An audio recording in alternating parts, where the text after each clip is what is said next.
Hello dear students, welcome to academy of science.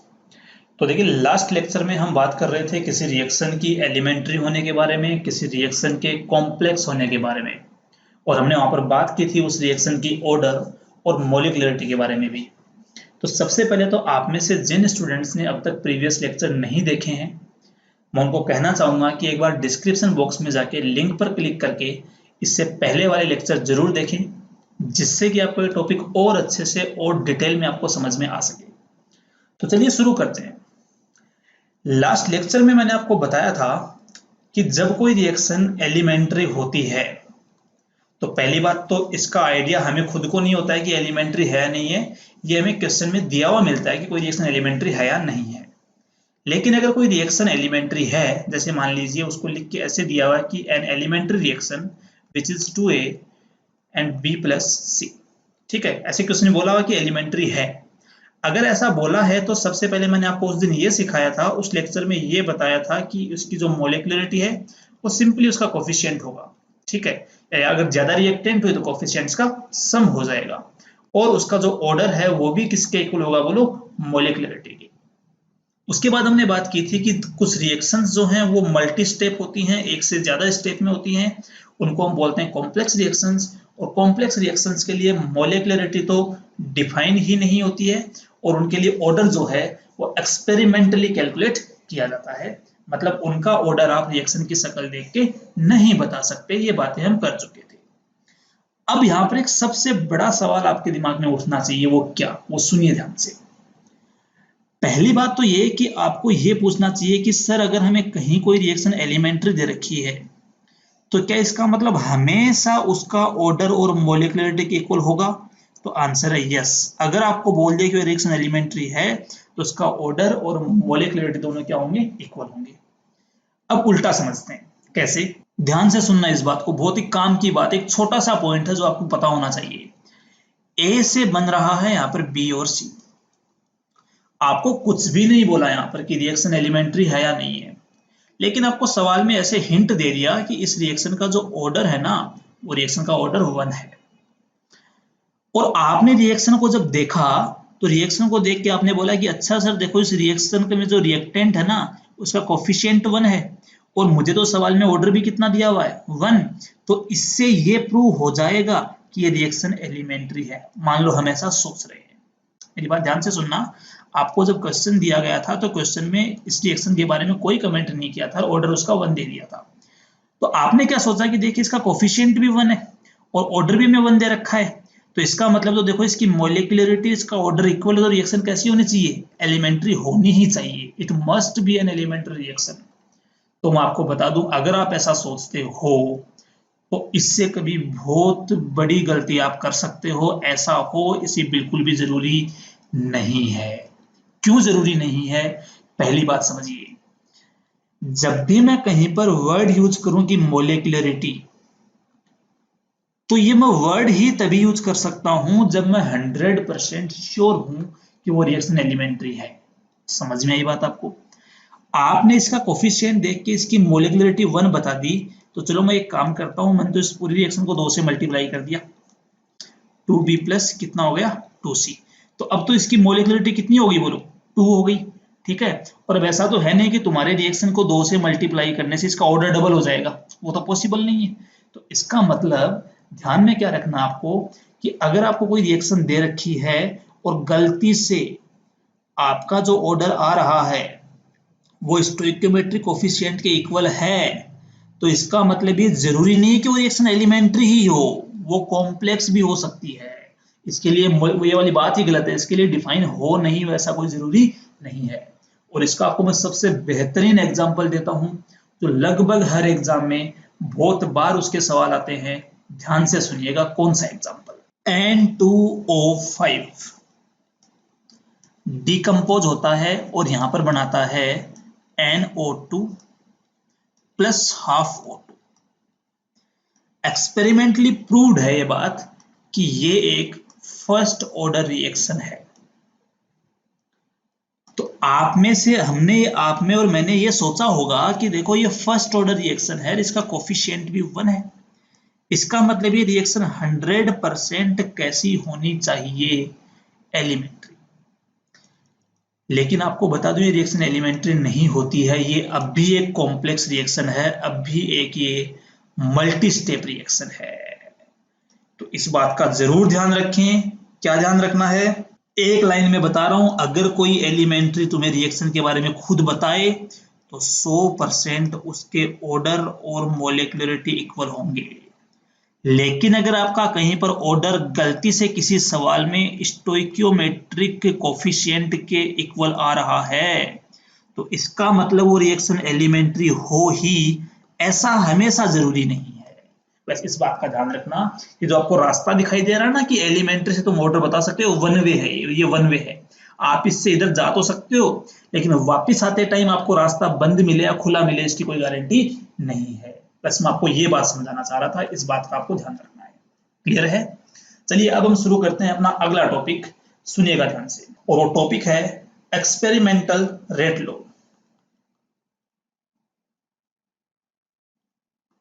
Copy और pen लेके बैठ जाइए, बहुत ही जबरदस्त बातें सिखाऊंगा इसमें, बेसिक चीजें सिखाऊंगा, न्यूमेरिकल्स में बहुत काम आती हैं।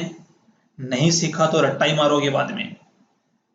सुनिए, एक केमिकल रिएक्शन है AA प्लस BB से CC बन रहा है, सिर्फ इतना दिया हुआ है हमें। ठीक है, इस रिएक्शन के बारे में मुझे कुछ नहीं बोला गया तो मैंने ऐसा मान लिया, मैंने ऐसा एज्यूम कर लिया कि जो इस रिएक्शन का ऑर्डर है किसके रेस्पेक्ट में, A के रेस्पेक्ट में, वो मैंने मान लिया कुछ M है, और B के रेस्पेक्ट में यहाँ पर मैंने मान लिया कितना N है, और जो C है उसके रेस्पेक्ट में मैंने इसका ऑर्डर कुछ P मान लिया। यहाँ पर मैंने आपको बताया था ये बातें, ये पुरानी बातें भूल जाना, फर्जी बातें, कि रेट जो होती है ना वो हमेशा रिएक्टेंट पर डिपेंड करती है और प्रोडक्ट पर भी डिपेंड करती है। खूब कर दिया कि खूब एग्जाम्पल करवाऊंगा आपको। तो मान लो C के रेस्पेक्ट में ऑर्डर कितना है, P मान लिया। तो इसका जो एक्सपेरिमेंटल रेट लो लिखेंगे वो ये कहता है कि rate is directly proportional to A की कंसेंट्रेशन की पावर M, B की कंसेंट्रेशन की पावर N, और C रेज़ टू पावर कितना हो जाएगा यहाँ पर P। क्लियर है? जब आप यहां पर ये प्रोपोर्शनलिटी साइन हटाएंगे तो यहां बन जाएगा एक कांस्टेंट आएगा K, और A raise to power M, B raise to power N and C raise to power P।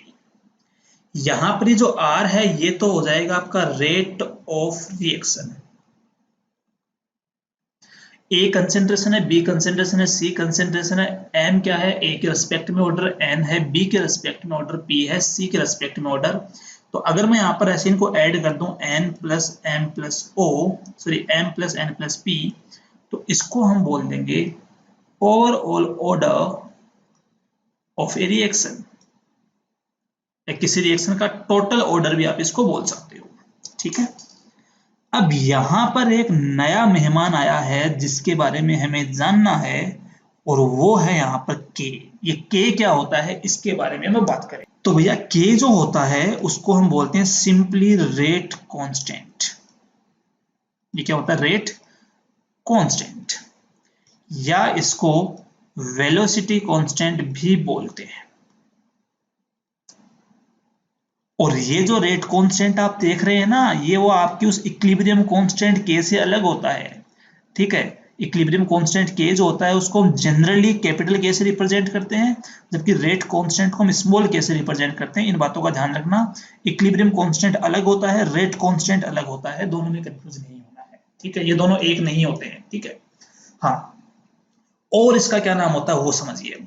आप बताओ, अगर इस इक्वेशन में, इसको मैं इक्वेशन 1 बोल देता हूं, अगर इस इक्वेशन में मैं A की कंसेंट्रेशन भी 1 पुट कर दूं, B की कंसेंट्रेशन भी 1 पुट कर दूं, और C की कंसेंट्रेशन भी 1 पुट कर, मतलब concentration of A and concentration of B and concentration of C, तीनों को अगर मैं 1 पुट कर दूं, 1 मोलर पुट कर दूं, तो आप ऐसे बोल दोगे कि from equation 1 rate is equal to K।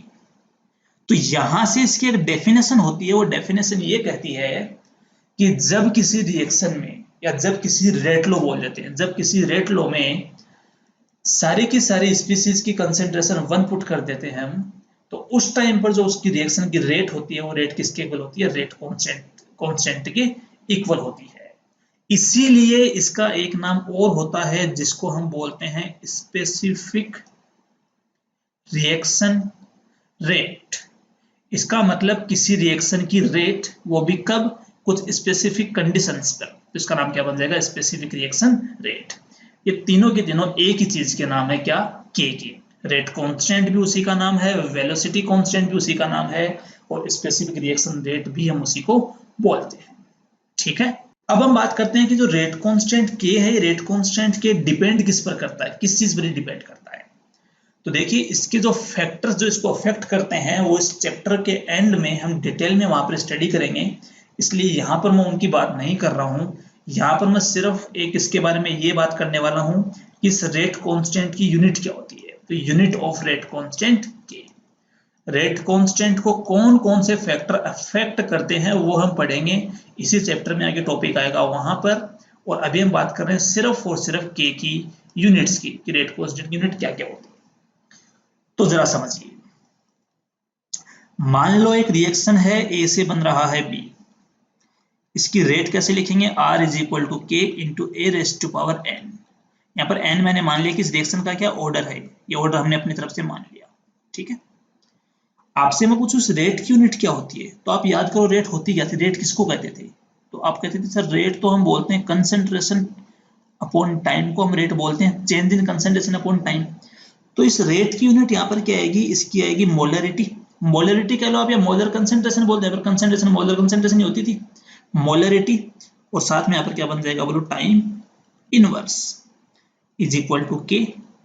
इस ए, ये तो खुद ही मोलर कंसंट्रेशन है, तो इसकी यूनिट क्या बन जाएगी यहाँ पे, मोलरिटी, और उसकी पावर कितनी लगी हुई है, एन।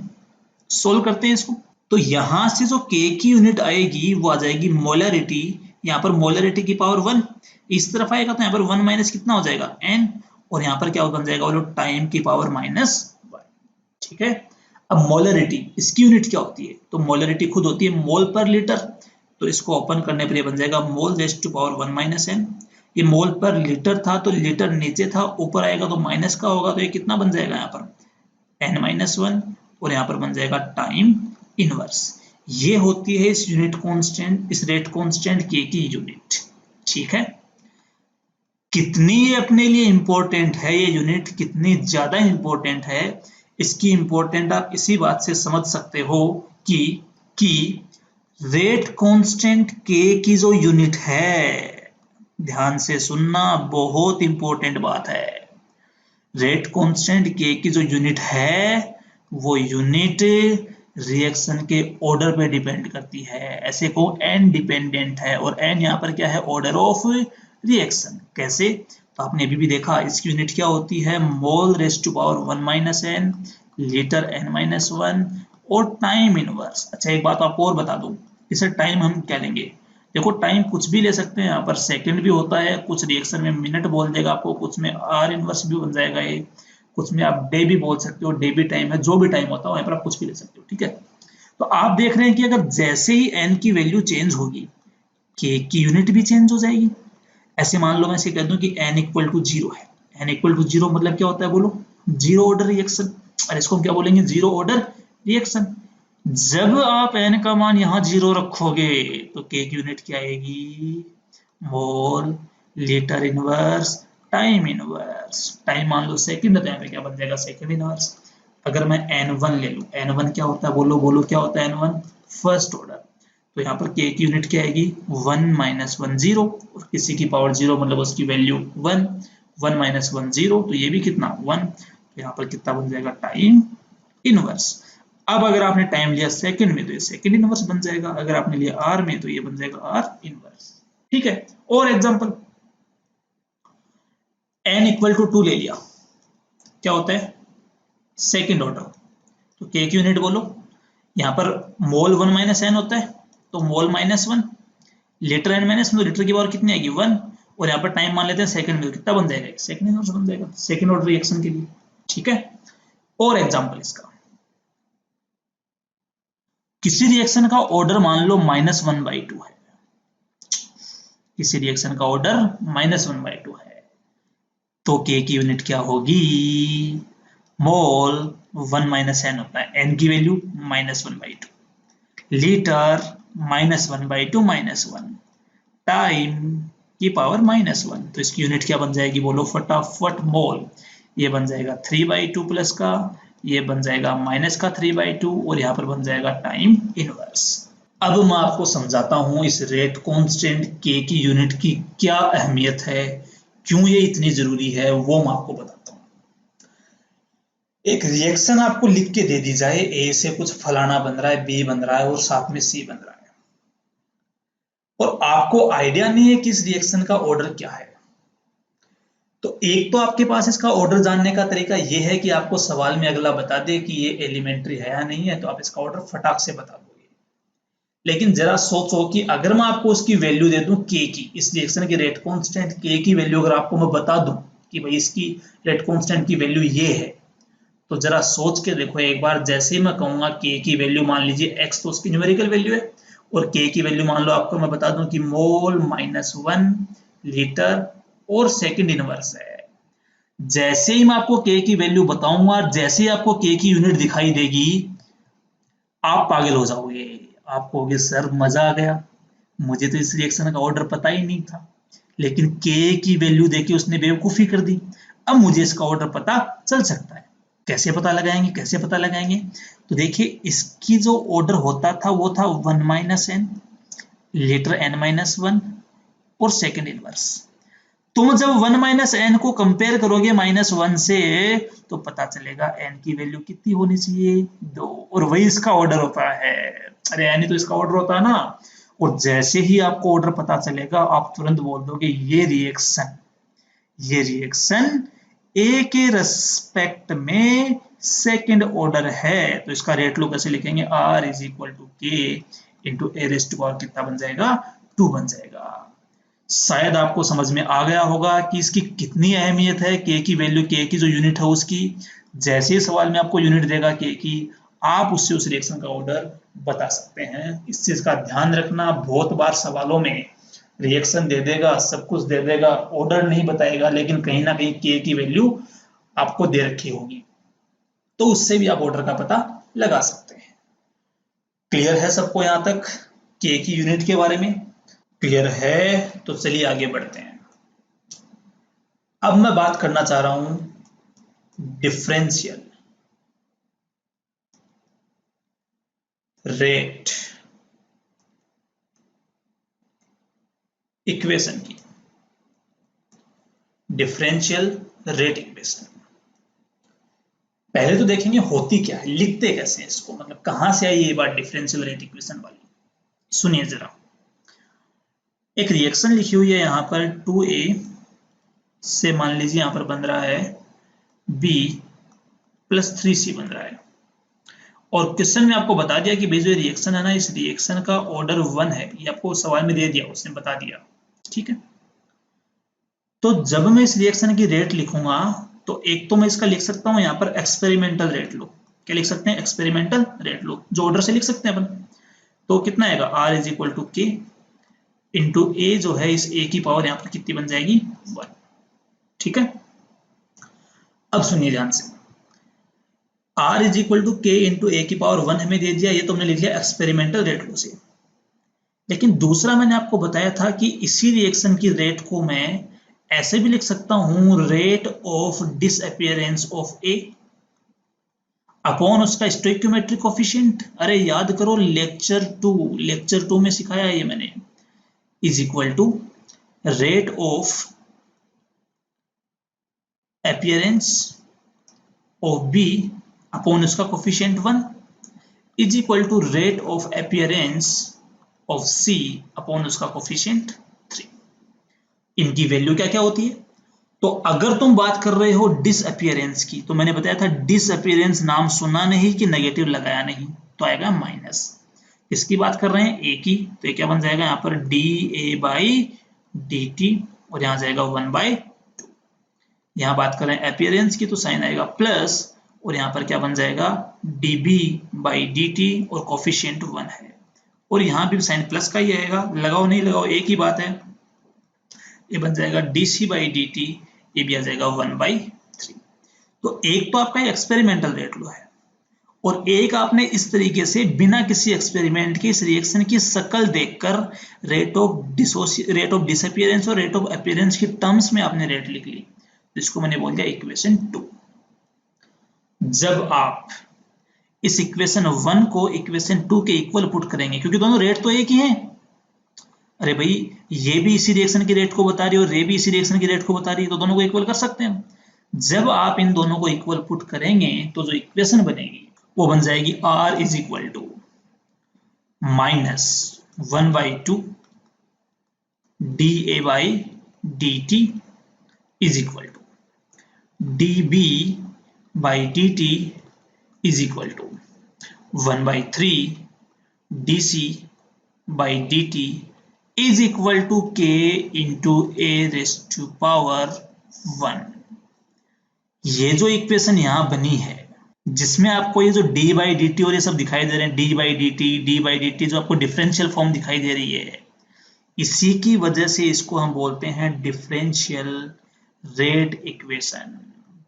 हाँ, इसका मतलब ये मत समझना कि जब तीनों साथ में लिखी हो तभी इसको डिफरेंशियल रेट इक्वेशन बोलेंगे। अगर कहीं पर सिर्फ इस टर्म को इसके बराबर लिख रखा तो वो भी डिफरेंशियल रेट इक्वेशन है, अगर इन दोनों को लिख रखा तो भी वो डिफरेंशियल रेट इक्वेशन है, इनको लिख रखा तब भी वो क्या डिफरेंशियल रेट इक्वेशन है। ठीक है, तो यहां पर इस इक्वेशन को बोलते हैं, इसको बोलते हैं डिफरेंशियल रेट इक्वेशन। क्लियर है? ठीक है, तो ये आपको समझ में आ गया होगा डिफरेंशियल रेट इक्वेशन के बारे में। अब मैं इनको एक बार अलग अलग लिख रहा हूं। पहली डिफरेंशियल रेट इक्वेशन क्या बनेगी, -1/2 dA/dt is equal to K into A। B में क्या बनेगी differential rate equation, dB/dt is equal to K into A। और सी में बन जाएगी 1/3 dC/dt is equal to K into A। ठीक है, अब यहां से आपको एक नई चीज और सिखा रहा हूं, सुनिए ध्यान से। अगर मैं माइनस तो यहां रख लूं और साथ में मैं dA/dt को रख लूं, और ये जो दो है ना, इस दो को मैं यहां भेज दूं तो क्या बन जाएगा 2K इंटू कितना आएगा। ऐसे ही यहां पर जो dB/dt है उसको तो एज इट इज रख लेता हूं और इज इक्वल टू अपना K इंटू कितना आ जाएगा, A आ जाएगा। और इसमें जो तीसरा वाला है उसमें dC/dt का जो कोफिशिएंट 3 है, इसको लिखता हूं यहां पर 3KA। समझ में आया? बहुत अच्छी बात है, समझ में आया। तो एक बात ध्यान से मुझे देख के बताओ, इसको तुम क्या कहते थे? मैं रिएक्शन लिख देता हूं, ये वाली रिएक्शन है, रिएक्शन ये वाली है, रिएक्शन ये वाली है, रिएक्शन ये वाली है, रिएक्शन ये वाली है। आप मुझे बताओ इसको तुम कहते क्या थे? माइनस साइन लगा हुआ है, ए की कंसेंट्रेशन में चेंज की रेट है, इसको तुम शायद रेट ऑफ डिसअपियरेंस ऑफ ए बोलते थे। बराबर क्या आ रहा है यहाँ पर 2K। इस 2K को मैं बोल देता हूं नया कांस्टेंट, जिसको मैंने बोल दिया KA इंटू कितना आ जाएगा, A। फिर से ध्यान से देखना, इसको क्या कहते हैं हम, dB/dt, मतलब B की कंसेंट्रेशन में चेंज की रेट, और साइन प्लस है क्योंकि B क्या बोला है, प्रोडक्ट है। तो यहां पर तुम इसको ये नहीं कह सकते कि रेट ऑफ अपीयरेंस किसकी, B की, और इसका जो कांस्टेंट है इसको मैं एक बार के लिए KB बोल देता हूं इंटू कितना आ जाएगा, A आ जाएगा। और तीसरे में रेट ऑफ अपीयरेंस किसकी, C की, इज इक्वल टू इसको मैं बोल दूंगा KC इंटू कितना आ जाएगा, A। ये तीनों बातें आपको समझ में आ गई होगी। और यहां पर जो आप KA है, इस KA की वैल्यू कितनी होगी, KA की वैल्यू आप देख रहे हैं यहां पर कितनी है, 2K है। KB जो है उसकी वैल्यू K है, और KC जो है उसकी वैल्यू कितनी है, बोला यहां पर 3K है, ये रही। ठीक है, इस बात को समझते हैं। है छोटी, है ये बहुत छोटी सी बात, लेकिन सवाल गलत करवा देती है बस कई बार। यहां पर जो K था, उस K को आपने बोला कि सर ये क्या होता है, ये तो रेट कांस्टेंट होता है, मान लिया। तो मैं आपसे पूछ रहा हूं ये जो KA, KB और KC है ये क्या है फिर? तो इनको बोलते हैं डिसअपियरेंस, क्योंकि A क्या होगा, डिसअपियर। अरे भाई ये तो रिएक्टेंट है ना, तो इसको ये इसका क्या होगा, डिसअपियर, गायब होगा। तो KA को मैं बोल दूंगा डिसअपियरेंस कांस्टेंट किसका, A का। KB क्या बन जाएगा, KB अपीयर हो रहा है, KB प्रोडक्ट है, बनेगा, इसको बोल देंगे अपीयरेंस कांस्टेंट ऑफ B, और KC बन जाएगा अपीयरेंस कांस्टेंट ऑफ C। बात समझ में आई यहां तक? तो के क्या है यहाँ पर? Rate constant. अरे के क्या है यहाँ पर? Rate constant. के क्या है? Disappearance constant of A. K B appearance constant of B. K C क्या बन जाएगा यहाँ पर? Appearance constant of C. और तीनों की वैल्यू ये है। ठीक है, अब एक बात बताओ, अपनी रिएक्शन क्या थी? अब एक बात बताना, अपनी रिएक्शन क्या थी? 2A से B और 3C बन रहा था। इसका रेट कांस्टेंट के है। ओवरऑल रिएक्शन का रेट कांस्टेंट क्या है? के है। ठीक है, ए का जो डिसअपीयरेंस कांस्टेंट है वो कौन है? के, और इसकी वैल्यू कितनी आई थी? 2K। बी का कितना है? सिर्फ के। और सी का कितना है? 3K। आपको आज के बाद अगर रिएक्शन के रेट कांस्टेंट से डायरेक्ट ए के डिसअपीयरेंस कांस्टेंट, बी के अपीयरेंस या सी के अपीयरेंस कांस्टेंट निकालने हो तो सिर्फ उसको इसके स्टोइकियोमेट्रिक कोएफिशिएंट से मल्टीप्लाई कर देना। के की वैल्यू क्या है? 2 इंटू के। के बी की वैल्यू क्या है? के बी की 1 इंटू के। के सी की क्या हो जाएगी? 3 इंटू के। समझ में आ गया? और एक बात, आप मुझे ये बताओ कि अगर मैं के ए को डिवाइड कर दूं 2 से, अगर मैं के बी को डिवाइड कर दूं किससे? 1 से, और अगर मैं के सी को डिवाइड कर देता हूं 3 से, तो क्या ये तीनों आपस में इक्वल नहीं हो जाएंगे क्या? देखो 2K को आपने 2 से डिवाइड किया तो K बचा, K को 1 से किया तो भी K, और 3K को 3 से किया तो भी K, और ये तीनों किसके इक्वल होंगे? K के इक्वल होंगे। तो इनमें रिलेशन क्या गया? तो ये बन जाएगा इनमें रिलेशन। आपने एक ऐसा रिलेशन और भी देखा था कि रेट ऑफ रिएक्शन बराबर RODA का, उसको किससे डिवाइड किया था? 2 से, क्योंकि उसका स्टोइकियोमेट्रिक कोएफिशिएंट था। ROA किसका? बी का, डिवाइड किससे किया था? 1 से, स्टोइकियोमेट्रिक कोएफिशिएंट से। ROC किसका? ROA किसका? सी का, उसको भी किससे डिवाइड किया था? स्टोइकियोमेट्रिक कोएफिशिएंट से। तो जो रिलेशन रेट में होता है वही उनके रेट कांस्टेंट में होता है। इस बात का आपको ध्यान रखना है। मैं आपको यही समझाने की कोशिश कर रहा था। उम्मीद आपको ये बात समझ में आई होगी। अब इस पर हम कुछ न्यूमेरिकल करते हैं, कुछ एग्जांपल्स करते हैं, जिससे आपको ये कॉन्सेप्ट और अच्छे से समझ में आए। तो सारा सब कुछ नोट कर लेना यहाँ तक, एक एक बात। कोई बात अगर आपको नहीं समझ में आई है तो कमेंट बॉक्स में कमेंट करके जरूर पूछें, और अगर समझ में आ रही है तो उसको लाइक और शेयर करें।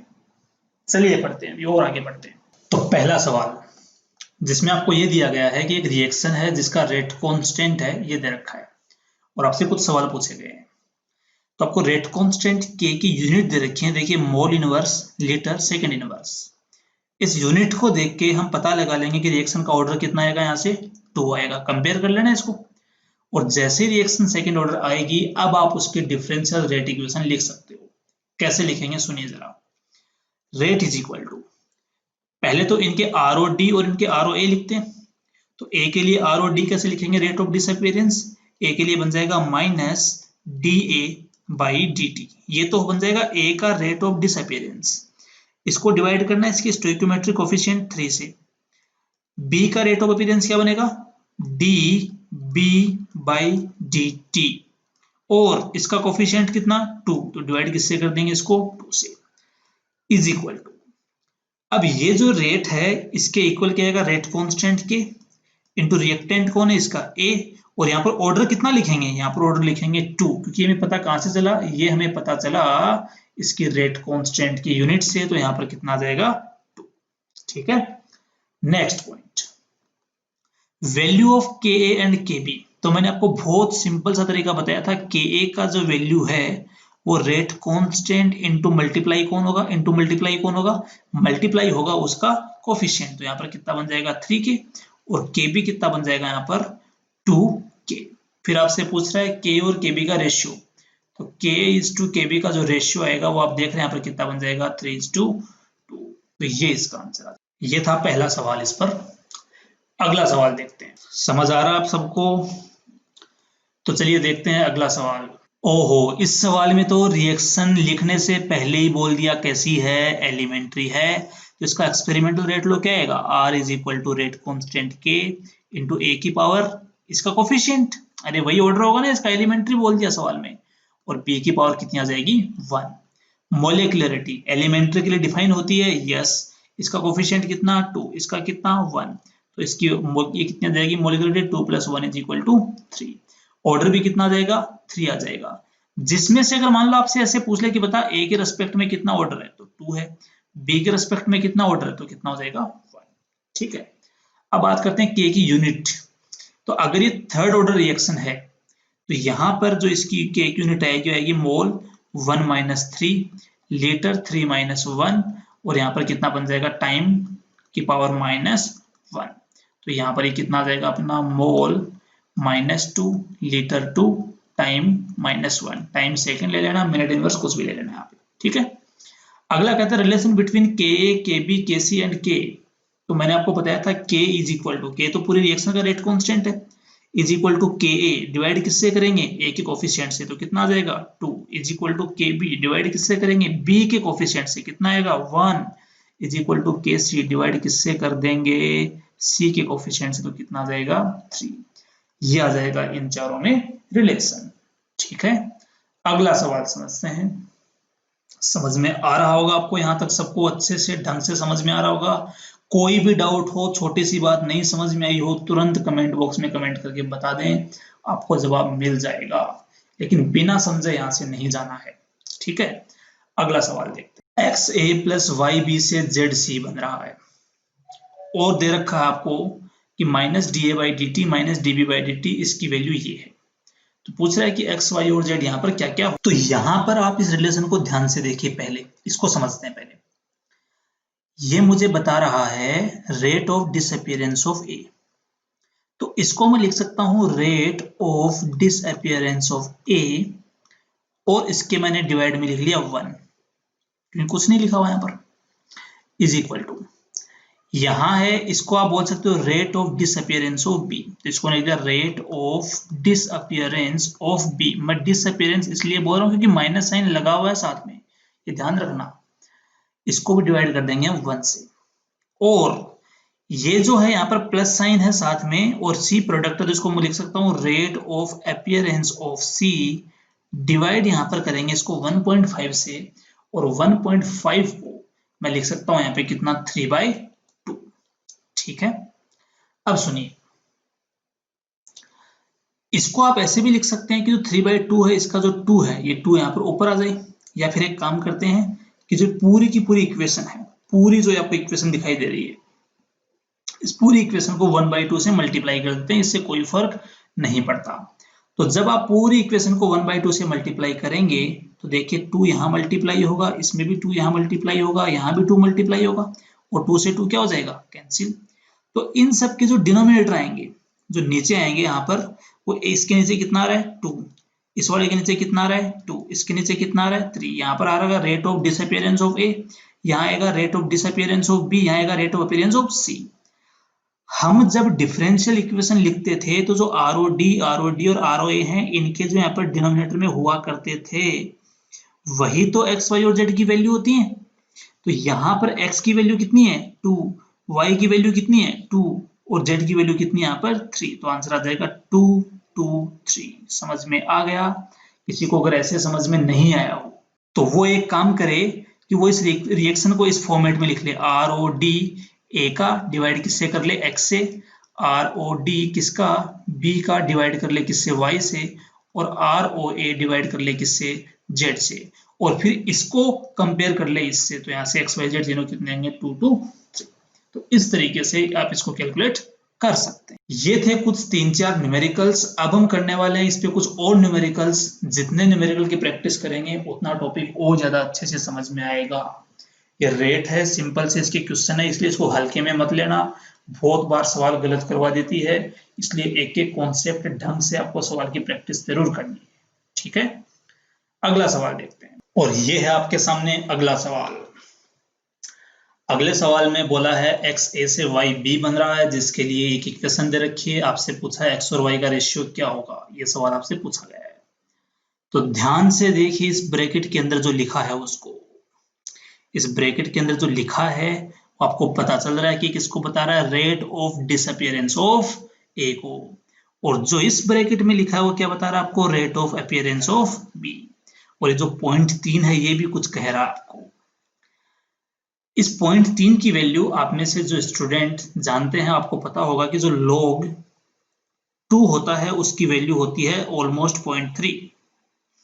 तो मैं इस 0.3 की जगह log 2 पुट कर सकता हूं। तो यहां पर जब आप ऐसा करेंगे तो देखिए बन जाएगा log rate of disappearance of A is equal to log rate of appearance of B और प्लस ये बन जाएगा log 2। और जैसे ये log 2 बना, आपको पता है एक फॉर्मूला होता है log m plus log n को आप लिख सकते हो log m इंटू n। तो क्या बन जाएगा log 2 ROA किसका, b का। समझ में आया।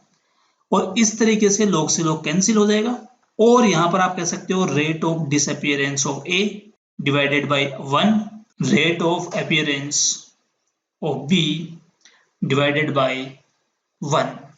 यहां जो 2 था वो 2 आ जाएगा यहां पर। ठीक है। अब देखिए जब आप इस इक्वेशन से कंपेयर करेंगे तो आप ऐसे ही तो कहेंगे ना कि रेट ऑफ डिसअपियरेंस के डिवाइड में कौन आएगा x और रेट ऑफ अपीयरेंस के डिवाइड में कौन आएगा y। तो आप यहां से ये बोल सकते हैं कि जो x की वैल्यू वो तो कितनी आ गई 2 और y की वैल्यू कितनी आ गई 1। तो यहां से x और y का जो रेशियो हो कितना बन जाएगा 2:1। ये आ जाएगा इसका आंसर। तो आप ये बात यहां से समझिए कि जो आपको चीज इतनी सिंपल सी लगती थी ना, उससे देखिए कैसे कैसे सवाल बना बना के आपसे पूछ सकता है।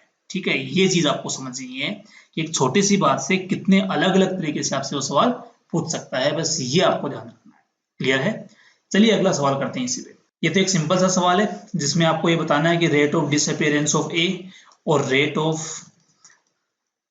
अपीयरेंस ऑफ बी में क्या रिलेशन है। तो देखिए इसका कोफिशिएंट कितना 1/2, तो इसके डिवाइड में कितना आएगा 1/2 आएगा। इसका कोफिशिएंट कितना है 2, तो यहाँ कौन आएगा 2 और दोनों आपस में क्या होंगे इक्वल। यहाँ से बन जाएगा ये -1, ये 2 चला जाएगा ऊपर। ठीक है, और ये 2 इससे मल्टीप्लाई हो जाएगा तो बन जाएगा -TA/dt इज इक्वल टू 2 इससे मल्टीप्लाई होगा कितना बन जाएगा, ये बन जाएगा dB/dt इंटू यहाँ पर कितना बन जाएगा 1/4। ठीक है, तो इस सवाल में आपको ध्यान क्या रखना है कि कई बार जैसे फ्रैक्शन में कोफिशिएंट हो ना, तो उसको ऐसा मत करना कि सीधा तुम यहाँ से 2 से डिवाइड कर दो, ऐसा नहीं करना है। ठीक है, उसको जो कोफिशिएंट है उसको पूरे को यहाँ पर डिवाइड करना, ये छोटी गलती यहाँ पे मत करना। जो कई बार मैथ में जो तुम कहते हो ना, जो तुम्हारी सिली मिस्टेक्स हो जाती हैं, उनमें ये गलती कभी मत करना, ध्यान रखना है इसका। ठीक है, इसलिए एग्जाम्पल करवाया गया आपको। एक गलती आपसे और होती है, वो मैं आपको बता। तो ये थे रेट लॉ पर कुछ बेसिक से सवाल, जिसमें कुछ सिली मिस्टेक्स आपको नहीं करनी, मैंने आपको वो बताया है। कुछ सवाल के टाइप्स आपको समझाए हैं। उम्मीद आपको इस वीडियो में आपको सारी बातें समझ में आई होंगी। अगर आपको वीडियो पसंद है तो उसको लाइक जरूर करें। कोई अगर आपको इसमें डाउट है, अभी भी क्वेरी आपको अगर भी है इसमें, अगर आपसे कुछ पूछना चाहते हैं आप हमसे, तो कमेंट बॉक्स में कमेंट करके जरूर बताएं। अभी तक अगर आपने चैनल सब्सक्राइब नहीं किया है तो इसको सब्सक्राइब करें और वीडियो को शेयर करें। बहुत बहुत धन्यवाद।